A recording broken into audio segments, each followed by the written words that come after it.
자, 그래서 빌어서 구하고 구해서 구해진 것만을 취하고 그렇게 취해진 것만으로 만족한다.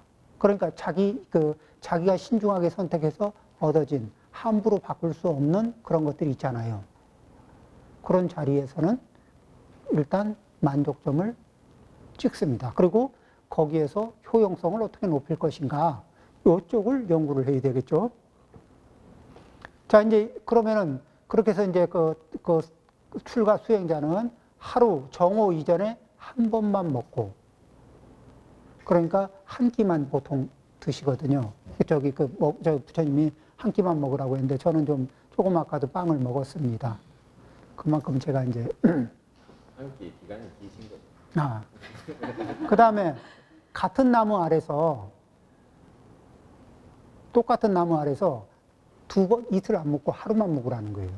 한 번 먹으면은 그 다음에는 자 이제 이 어느 나무 아래에서 이렇게 좌선을 해보니까 나무가 큼직하고 그늘도 좋고 그래서 좋았거든. 그러면은 그 다음 날도 그 자리를 쓰고 싶은 마음이 있잖아요. 근데 집착을 내려놓으려고 하는 게 주 목적인데 괜찮은 자리라서 계속 깔고 앉아 있으면 뭐가 되죠? 그게 집착인 거예요.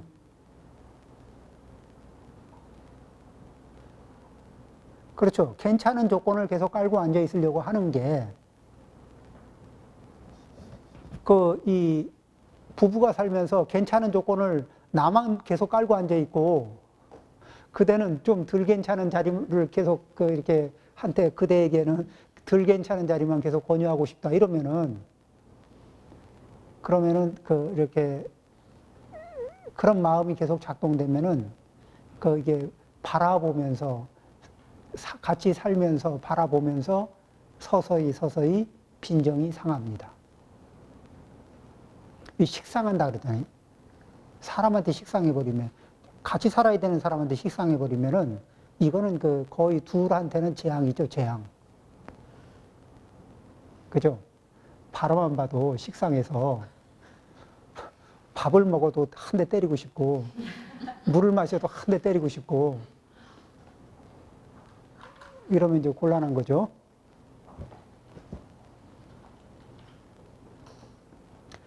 그럼, 자, 여기에서 뭐죠? 만족점을, 그러니까 이 만족을 작은 것으로 만족하기 위해서 소중한 사람들과의 관계에서는 작은 것으로 충분히 만족하는 습관을 만드는 거예요. 많은 것을 많이 점유하고 나면서 난 뒤에 만족하리라, 이게 아니고 습관 자체를 점점 최소점으로 줄여나가면서 만족점을 확보하는 겁니다. 삶은 많은 것을 가진 뒤에 만족이 오는 게 아니라 만족점을 확보해야 만족이 와요. 그래서 결코 두 번 먹거나 두 번 묵어서는 안 된다. 그렇죠? 사람을 어리석고 어둡게 만드는 것은 애착하는 마음과 그 애착에 상응하는 욕망의 대상이다.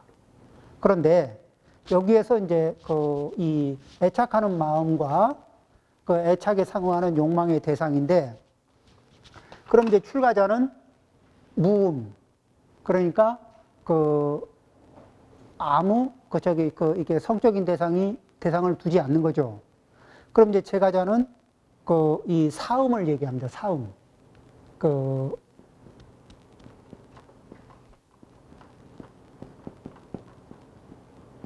사음. 그러니까 이 사음이라는 얘기는 뭐냐면은 자기에게 정당한 배우자가 있잖아요. 배우자가 있는데 배우자 외에 양다리를 걸치는 거예요. 그럼 이제 애욕의 대상이 늘잖아요.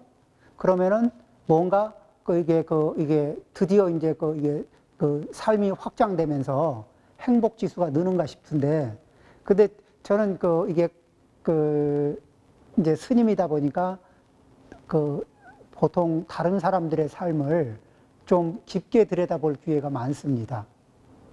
근데 이렇게 해서 이 사음을 통해서 애정전선을 좀 넓게 펼쳤던 분들 있잖아요.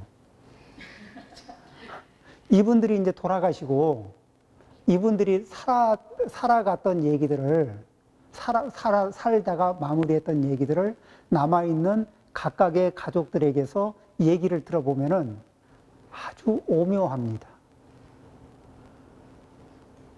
그리고 그게 꼭 즐거움이었겠느냐 의심스러워요. 꽤 고통스러웠겠고, 그 다음에 우유값을 요구하는 동네가 이게 한 다리를 양다리, 세 다리, 네 다리 이렇게 넓히는 순간에 우유값을 요구하는 영역들이 점점 넓어져요. 우유값을 한 집만 공급을 하기에도 쉽지 않은 일이거든. 한 생을 살면서. 그러죠? 근데 제가 저기 한 세 집, 네 집 우유값을 제공하는 분을 이렇게 그런 분들의 삶을 보면요. 이게 쉽지 않아요. 시작은 재밌는데 뒷감당이 장난이 아니에요. 그러니까,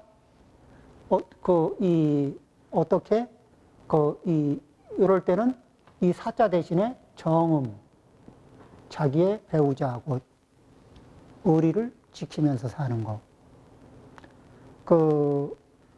이제 사람들은 어느 부분에 대해서 결핍을 느끼는 거는 그 결핍이 커서 결핍을 느끼는 게 아니에요. 어느 부분이 결핍이 있잖아요.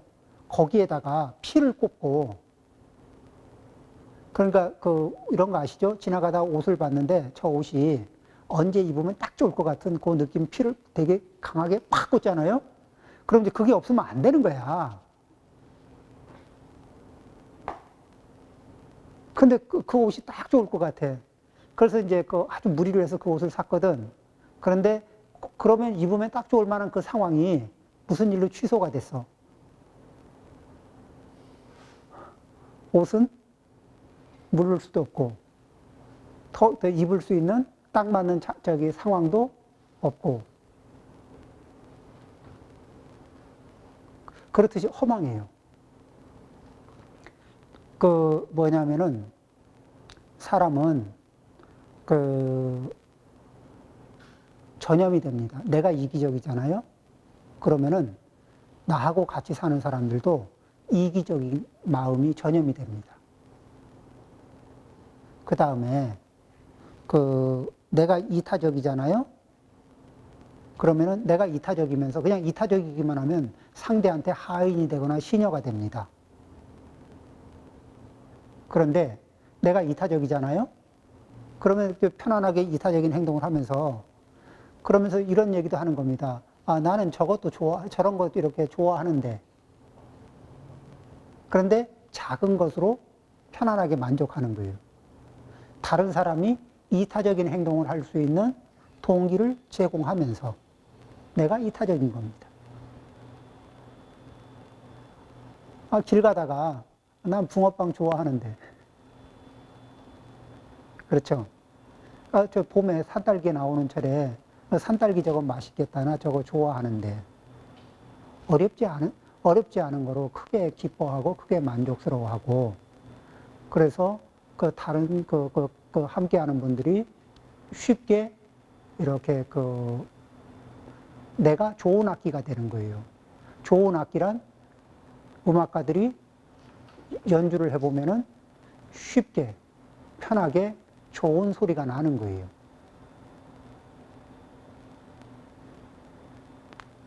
내가 좋은 악기가 돼야 그 사람들이 편안하게 이타적인 이게 코드에 접어들거든.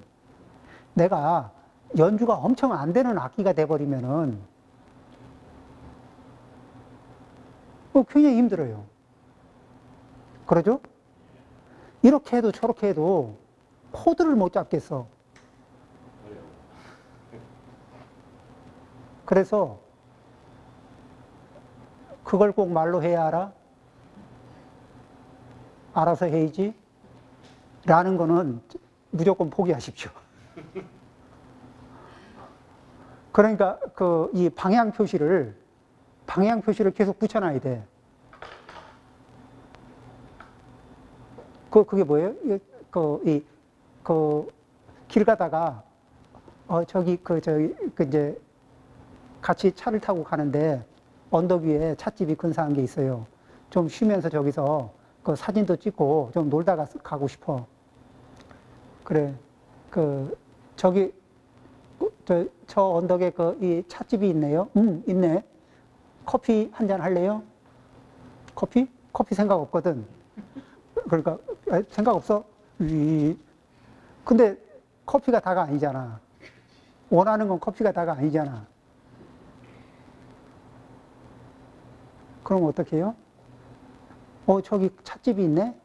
난 저기서 그 사진도 찍고 차도 한 잔 마시고 간식도 하면서 그 풍경을 좀 즐겼다가 가고 싶은데. 좀 이렇게 말하는 게 여자들끼리는 어때? 저기 커피숍 있지? 커피숍 있네? 근사한데? 차 한잔 할까? 그러면 그 차 한 잔에 많은 게 포함되어 있는 걸 알아. 그런데 이 머스마들은 일타, 일피. 커피 먹으면 자막으로 그러니까 그 말을 하면 그거에만 꼽혀요. 그러니까 그게 필요하냐? 안 하냐? 이렇게 그 생각 없으면 없어. 그러고 휙 하거든. 너무 전에 커피 먹었잖아. 일타, 일피.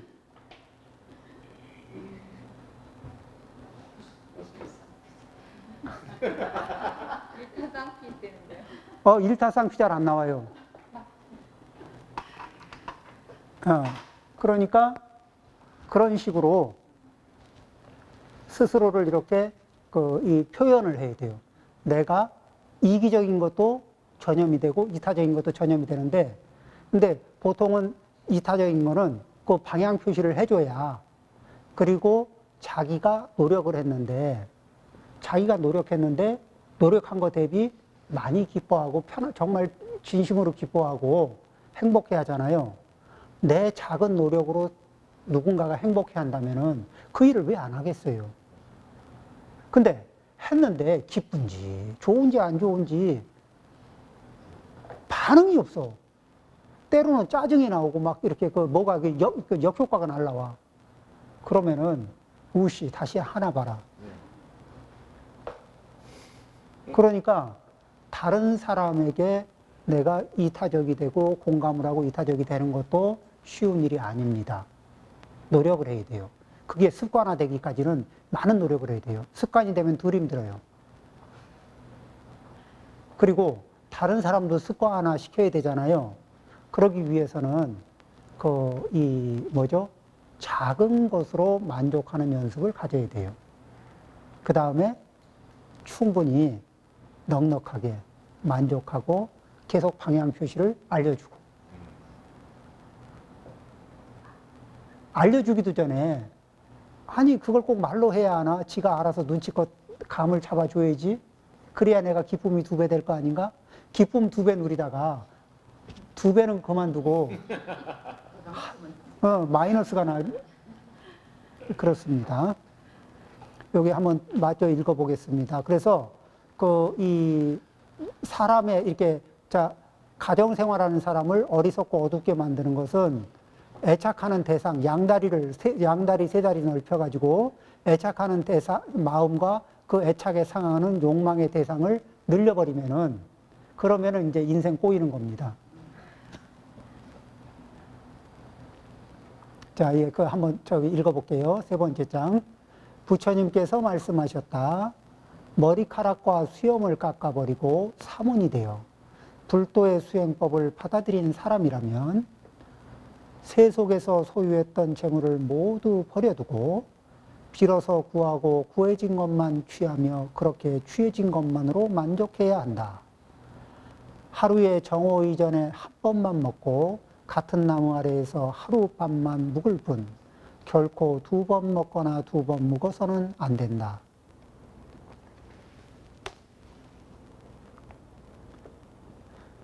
사람을 어리석고 어둡게 만드는 것은 애착하는 마음과 애착에 상응하는 욕망의 대상인데, 그것을 늘리면 늘릴수록, 애착하는 마음을 강하게 가지면 가질수록 애착에 상응하는 욕망의 대상의 가지수와 이런 것들을 늘리면 늘릴수록 인생은 꼬인다. 그렇죠? 명품에 애착하는 마음과 그 애착의 대상이 되는 명품의 가지수가 늘어나면 늘어날수록 경제가 꼬입니다.